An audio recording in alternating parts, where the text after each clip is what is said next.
इस वीडियो में मैं आपको बताने वाला हूं ओरिएंटल इंश्योरेंस कंपनी लिमिटेड यानी कि OICL एडमिनिस्ट्रेटिव ऑफिसर यानी कि AO ऑनलाइन फॉर्म 2024 के बारे में कि कैसे आपको फॉर्म फिलअप करना है। तो आप इस वीडियो को देखते रहिए, यहां पर आपको स्टेप बाय स्टेप पूरी जानकारी दी जाएगी। तो चलिए शुरू करते हैं। गाइज अभी जो वीडियो में देख सकते हैं ये आपका ऑफिशियल नोटिफिकेशन है, जहाँ पर आप जानेंगे आप लोग इस फॉर्म को 21 मार्च 2024 से लेकर के 12 अप्रैल 2024 तक भर पाएंगे।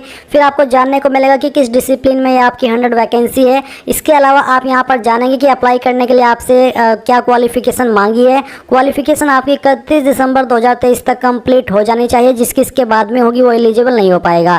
एंड सैलरी आपको क्या मिलेगी वो आप यहां पर इमोलमेंट्स एंड बेनिफिट के सेक्शन में देख सकते हैं। इसके अलावा एग्जैक्टली क्या क्वालिफिकेशन मांगी है उसकी पूरी जानकारी आपको यहाँ पर दी गई है। तो ये सभी जानकारी चेक करने के बाद में अगर आप इसमें एलिजिबल है और इंटरेस्टेड है फॉर्म को भरने में, तो आप कैसे भरेंगे जान लीजिए। आपको यहाँ पर वीडियो के डिस्क्रिप्शन में लिंक दिया है, लिंक आप ओपन कीजिए एंड देन ये वेबसाइट आएगी। अब आपको यहाँ पर click here for new version इसके ऊपर क्लिक करना है एंड देन यहाँ पर आपको सबसे पहले आपका फर्स्ट नेम एंटर करना है 10th के सर्टिफिकेट के अकॉर्डिंग। इसको दोबारा डाल करके आप वेरीफाई कर देंगे। फिर अगर आपका मिडिल नेम है तो डालेंगे, नहीं तो आप खाली छोड़ देंगे। इसके बाद आपका जो लास्ट नेम है वो आप यहाँ पर एंटर कीजिए और उसको दोबारा डाल करके वेरीफाई कर दीजिए।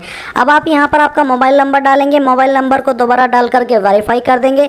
कोई अन्य नंबर देना चाहते तो आप अल्टरनेट नंबर के अंदर दे सकते हैं, नहीं तो आप इसको खाली भी छोड़ सकते हैं। फिर आप यहाँ पर ईमेल आईडी में @ से पहले जो भी आता है आपकी वो आप यहाँ पर लिख दीजिएगा और डोमेन नेम सेलेक्ट कर लीजिए। जैसे कि एग्जांपल के लिए मेरी ईमेल आईडी gmail.com पर है तो मैं gmail.com यहाँ पर सेलेक्ट करूँगा और @ से पहले जो कुछ भी आता है वो मैं यहाँ पर लिख दूंगा। और उसके बाद में आपको कन्फर्म ईमेल आईडी इसके अंदर पूरी ईमेल डालनी है और ये सिक्योरिटी कोड डालना है और उसके बाद सेव एंड नेक्स्ट के ऊपर क्लिक करना है। अब आप यहाँ पर देख सकते हैं कि जो आपका राशन है वो हो चुका है और आपको राशन नंबर एंड पासवर्ड की जानकारी आपके डिस्प्ले के ऊपर दी गई है। सेम जानकारी आपको ईमेल और मैसेज के माध्यम से सेंड कर दी गई है। अब इस सेक्शन के अंदर आपको फोटो और साइन भी अपलोड करना है। आप यहाँ पर guideline for scanning the photograph and signature इसके ऊपर क्लिक करके यहाँ पर जान सकते हैं कि आपका फोटोग्राफ का पिक्सल कितना होना चाहिए, साइज कितना होना चाहिए। ये सब इन्फॉर्मेशन आपको इस नोटिस के अंदर दी गई है। तो पूरी जानकारी आप यहाँ से समझेंगे, उसके अकॉर्डिंग आप यहाँ पर फोटो साइन अपलोड करेंगे। अगर मैं सिंपल शब्दों में कहूँ तो आपके फोटो का साइज 20 से 50 KB के बीच में रहना चाहिए।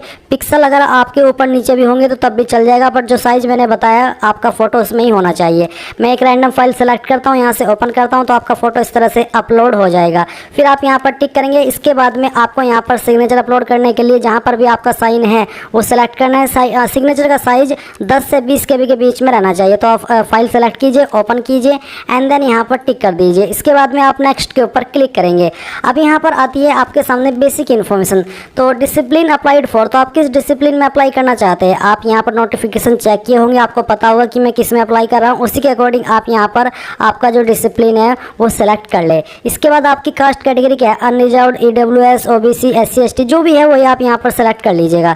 इसके बाद गाइज आप देखेंगे कि आप विकलांग है और आपकी विकलांगता 40% या उससे ज़्यादा है। अगर है तो आप यस करिए, नहीं तो आपको नो करना है। अगर आप यस करते हैं विकलांग है तो आप बाकी सवालों के आंसर करेंगे, नहीं तो आप इसमें नो कर देंगे। फिर यहाँ पर एक सवाल और है जो कि are you a person with specified disability, ये भी विकलांगता से जुड़ा हुआ ही है। अगर आप बिल्कुल ठीक ठाक है, कोई भी आपको प्रॉब्लम नहीं है तो आप यहाँ पर भी नो कर दीजिए। फिर आता है कि are you widow, divorce, women and women judicially separated. अगर आप ऐसे कैंडिडेट है तो आप यहाँ पर यस करेंगे, नहीं तो आपको यहाँ पर भी नो करना है। अगला सवाल है कि are you an exciting confirmed employees of public sector general insurance companies including OICL, GIC and agriculture insurance company of India limited. अगर आप है तो यहाँ पर यस करिए, नहीं तो आपको नो करना है। फिर are you confirmed employ of oriental insurance company. अगर आप OICL के एम्प्लॉय है तो आप यस करिए, नहीं तो यहाँ पर भी आप नो करेंगे। Religion to which you belong, आपका जो भी रिलीजन है वो आप यहाँ पर सेलेक्ट कर लीजिए। क्या आप रिलीजियस माइनॉरिटी से बिलोंग करते हैं, अगर हाँ तो यस, नहीं तो आप नो करेंगे। इसके बाद आता है कि are you an ex serviceman, अगर आप है तो आप यस करिए, नहीं तो आपको नो करना है। Are you a defence service personal disabled, अगर आप ऐसे कैंडिडेट है तो आप यहाँ पर यस करिए, नहीं तो आपको नो करना है। इसके बाद आता है नेशनलिटी सिटीजनशिप, तो आप इसमें इंडियन सेलेक्ट कर लेंगे। इसके बाद आपको यहाँ पर आपकी स्टेट सेलेक्ट करनी है जहाँ पर आप अपना एग्जाम सेंटर रखना चाहते हैं। उसके बाद फिर आप यहाँ पर सेंटर ऑफ एग्जाम सेलेक्ट कर लीजिए कि इनमें से किस लोकेशन को आप प्रेफरेंस दे रहे हैं। इसके बाद मेन एग्जाम का जो आपका स्टेट है वो सेलेक्ट करना है। फिर उसकी जो सिटी है वो भी आपको सेलेक्ट कर लेनी है। फिर पर्सनल डिटेल में आपका जो भी DOB है वो सेलेक्ट कर लीजिए, पहले डे, फिर आपका मंथ और फिर जो भी आपका ईयर है वो भी आप यहाँ पर सेलेक्ट कर लेंगे। फिर आपका जेंडर सेलेक्ट करेंगे। इसके बाद में पूछा कि क्या आप जुड़वा भाई बहन है, अगर हाँ तो यस, नहीं तो आप नो करेंगे। फिर आपको यहाँ पर आपका मैरिटल स्टेटस बताना है, मैरिड अनमैरिड जो भी है वो आप सेलेक्ट कर लीजिए। फादर का नेम एंटर करेंगे, मदर का नेम एंटर करेंगे। अगर आपकी शादी हो चुकी है और आपका स्टेटस अनमैरिड के अलावा कोई अन्य है तो आप यहाँ पर पति पत्नी का नाम भी देंगे। एड्रेस फॉर कॉरेस्पॉन्डेंस में प्रेजेंट एड्रेस आपको भरना है। आप आपका पूरा एड्रेस लाइन 1, 2, 3 इन तीनों का इस्तेमाल करके थोड़ा थोड़ा पार्ट तीनों लाइन में लिखना है। और जो आपकी डिस्ट्रिक्ट है वो डिस्ट्रिक्ट आपको यहाँ पर खुद से टाइप कर देनी है। फिर आपको आपकी स्टेट सेलेक्ट कर लेनी है और जो भी आपका पिन कोड है वो भी आपको यहाँ पर डाल देना है। अब अगर आपका प्रेजेंट और परमानेंट एड्रेस सेम है, एक ही है, तो आप यहाँ पर टिक कर दीजिए।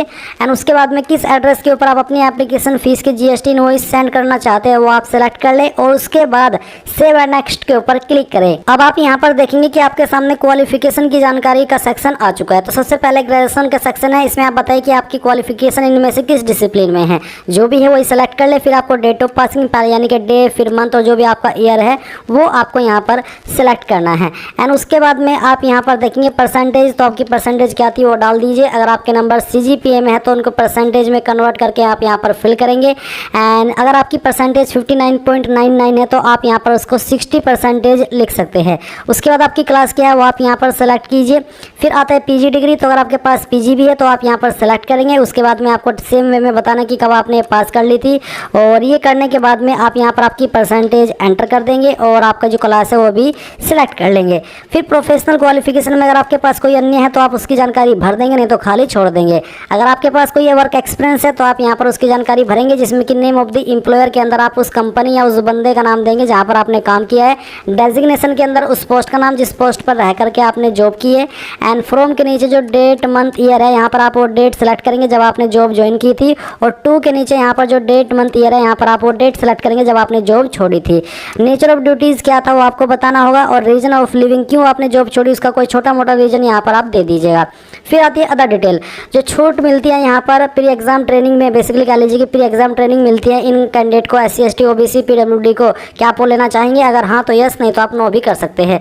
फिर लैंग्वेज आपको कौन कौन सी आती है वो लैंग्वेज आप यहाँ पर लिखेंगे और बताएंगे कि मुझे पढ़नी आती है, लिखनी आती है और बोलनी आती है। फिर जो आपको सेकंड लैंग्वेज आती है वो आप यहाँ पर लिखेंगे और उसका स्टेटस भी आप इसी तरीके से बता देंगे। और फिर आप नीचे सेव एंड नेक्स्ट के ऊपर क्लिक करेंगे। अब आपके सामने आपके फॉर्म का प्रीव्यू आ चुका है। आपने जो भी जानकारी भरी है अभी तक आप उन सभी को यहाँ पर चेक करेंगे। और फिर गाइज आप यहाँ पर नीचे की तरफ आ जाएंगे और आई एग्री के ऊपर क्लिक करके कंप्लीट रशन के ऊपर क्लिक करेंगे और यहाँ से ओके कर देंगे। एक बार फिर से ओके करेंगे। ओके करने के बाद में आपको लेफ्ट थंब इंप्रेशन यानी कि बाएं अंगूठे का निशान अपलोड करना है। तो आप चूज फाइल के ऊपर क्लिक कीजिए, जहाँ पर भी थंब इंप्रेशन है सेलेक्ट कीजिए और ओपन कर दीजिए। तो आपकी फाइल इस तरह से आ जाएगी और इसको आप ओके कर दीजिए। अब आता है हैंड रिटन डिक्लेरेशन। अब इसमें क्या लिखना है, जिसमें जो भी कुछ लिखना है वो मैं आपको इस वीडियो के डिस्क्रिप्शन में दे दूंगा।